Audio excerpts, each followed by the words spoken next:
Welcome to challenge cooking and baking. இன்றைக்கி சாம்பார் பொடி அரைக்க போகிறோம். அது எப்படி அரைக்கலாம்னு பார்க்கலாம்.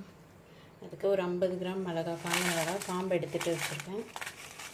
ஒரு பேனில் சேர்த்து ட்ரை ரோஸ்ட் பண்ணிக்கலாம்.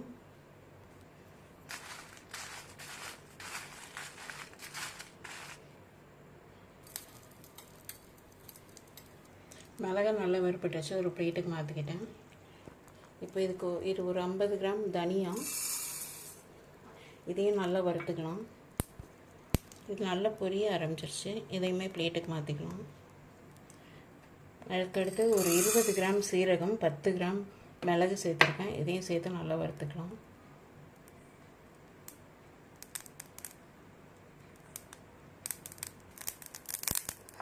நல்லா வெடிக்குது. இப்போ இதை எனக்கு பிளேட்டுக்கு மாற்றிக்கலாம்.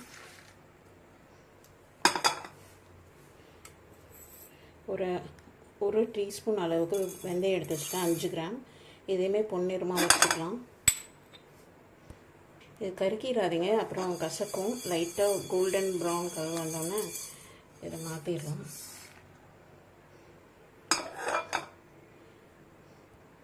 ஒரு 2 டீஸ்பூன் அளவுக்கு துவரம்பருப்பு, 10 கிராம், ஒரு சின்ன பிட்டு பெருங்காயம், ஒரு 2 டீஸ்பூன் அளவுக்கு கடலைப்பருப்பு 10 கிராம்.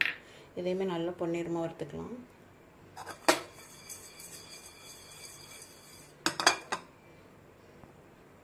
இந்த பருப்பு இது மாதிரி நல்லா பொன்னிறமாக வறுப்பட்டோன்னு இந்த பிளேட்டுக்கு மாற்றிடலாம். இதை நல்லா கம்ப்ளீட்டாக ஆற வச்சுக்கணும்.